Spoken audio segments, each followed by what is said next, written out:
मेरे गुनाहों को जानोगे तो अफसोस होगा, मेरे इरादों को जानोगे तो हौसला होगा।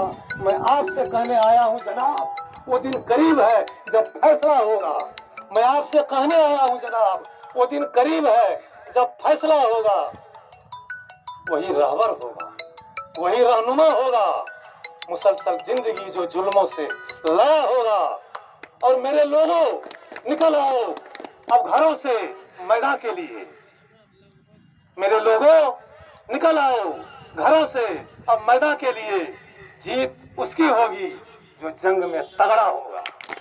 जीत उसकी होगी जो जंग में तगड़ा होगा। और ये शेर आपके लिए कि मसीहाई में मेरा यकीन है ही नहीं। मसीहाई में मेरा यकीन है ही नहीं। मैं मानता ही नहीं मुझसे कोई बड़ा होगा। किसान भाइयों, आपसे बड़ा इस धरती पर कोई पैदा नहीं लिया है। आप ही हैं जो आदमी से लेकर भगवान तक का परवरिश करते हैं। अगर आप फसल तैयार नहीं कीजिएगा तो भगवान को प्रसाद कहां से चढ़ेगा? प्रसाद का जो भी आइटम है वो आप तैयार करते हैं। आप पर निर्भर है। आपको सोचना होगा अपने अस्तित्व के बारे में, अपने आप के बारे में कि आप क्या हैं। मैं एक काम पहले करना था लेकिन मैं जरूरी नहीं समझता था, लेकिन अब थोड़ा जरूरत भी महसूस कर रहा हूँ कि इस क्षेत्र में जो मैंने कुछ काम किया है उसकी थोड़ी सी चर्चा करूंगा। क्योंकि मेरी नजर में वो कोई बड़ा काम नहीं है, औरों की नजर में वो बड़ा काम बन रहा है, इसीलिए मुझको लगता है थोड़ी चर्चा करनी चाहिए। मैं औषधीय खेती करता हूँ। अभी मेरे खेत में 113 प्रकार की जड़ी बूटियां हैं। वो नर्सरी नहीं है, सबका कल्टीवेशन है, सबकी खेती है। और उसी खेती की बदौलत 14 फरवरी 2020 को बिहार के राजभवन में माननीय राज्यपाल महामहिम के सामने 778 स्टॉल लगा था पूरे बिहार से। उसमें मुझे बिहार का पहला पुरस्कार दिया गया। क्योंकि मेरा सतावर बिहार नहीं, हिंदुस्तान का सबसे बड़ा सतावर, 40 किलोग्राम का, जिसका औसत उपज 3 किलो से 7 किलो तक होता है। अधिक से अधिक वो 7 किलो 8 किलो तक होगा, लेकिन मेरी उपज 40 किलो की थी। आप अभी भी मेरे पीछे में खेत में जाके कोई भी पौधा उखाड़ सकते हैं, आपको 35 किलो 40 किलो 42 किलो का मिलेगा। तो उस क्षेत्र में मेरी उपलब्धि यह है, बगैर रासायनिक खाद, कोई रासायनिक खाद नहीं, वहां प्रथम पुरस्कार मिला।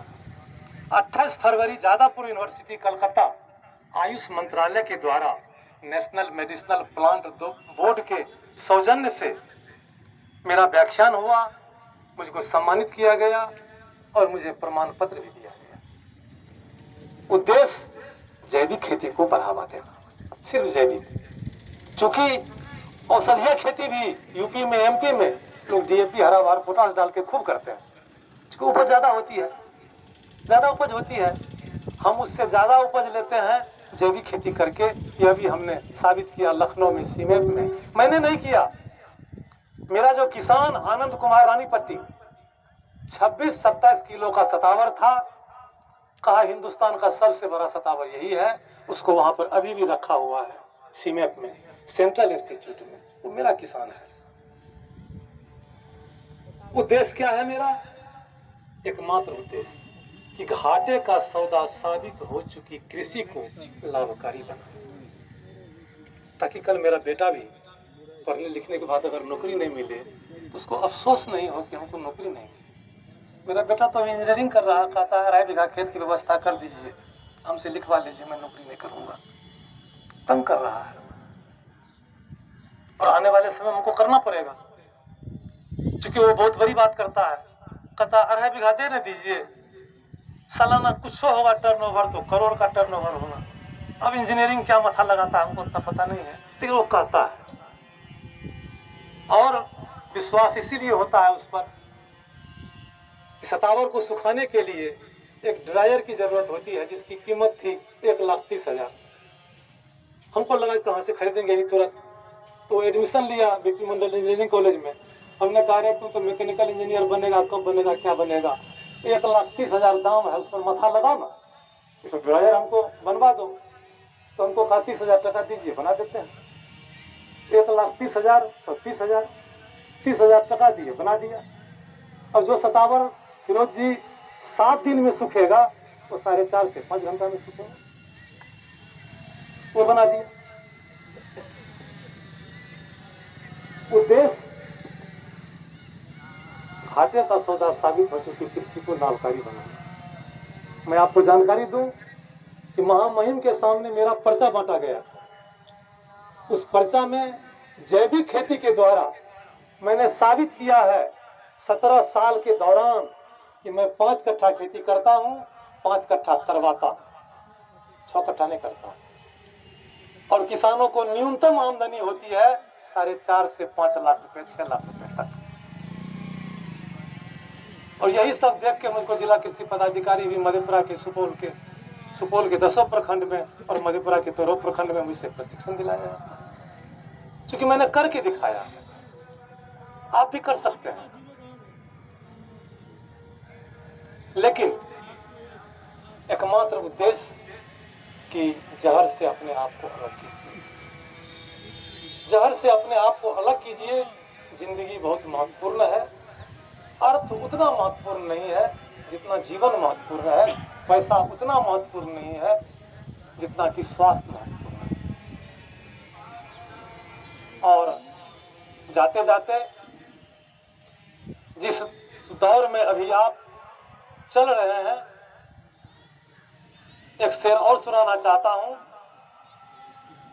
कि कभी धान में, कभी गेहूं से तेरी मंडियों ने दगा किया। करता है ना, करता है ना। 1868, 1100, 1850, 800। कभी धान में, कभी गेहूं से तेरी मंडियों ने दगा किया। मेरी खेतियों से तुझे बैर है, तेरी नीतियों ने बता दिया। मेरी खेतियों से तुझे बैर है, तेरी नीतियों ने बता दिया। और मैं किसान हूँ, मेरा हाल क्या, मैं तो आसमां की दया पे हूँ, तुम्हारी सब्सिडी पे नहीं, बैंक लोन पे नहीं।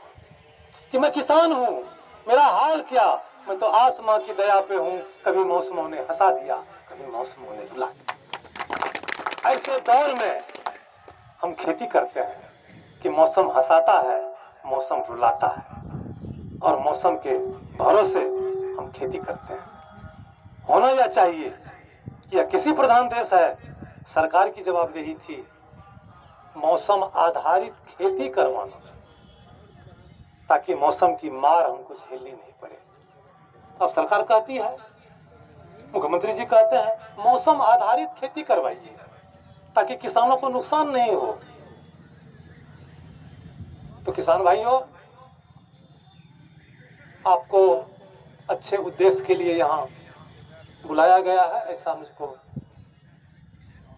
विश्वास हो रहा है, क्योंकि शायद नियत और नीति भी कुछ साफ नजर आ रही है आपके प्रति। तो आने वाले समय में आपको अच्छी खेती देखने का मौका मिलेगा इस फाउंडेशन के द्वारा। और इनके जो उत्पाद होंगे वो उत्पाद भी आपके लिए कल एक सहारा बनेगा, एक सहारा बनेगा वो कल आपके लिए। तो हर हालत में आप ये तय कीजिए कि हम जो खेती करें उसको कम से कम जहर से मुक्त कर दें, क्योंकि जहरीला खेती कुछ आर्थिक लाभ आपको दे सकती है, बेहतर स्वास्थ्य तो नहीं दे सकती है, बेहतर भविष्य भी आपको नहीं दे सकती है। इन्हीं चंद शब्दों के साथ मैं अपनी बात समाप्त करता हूं।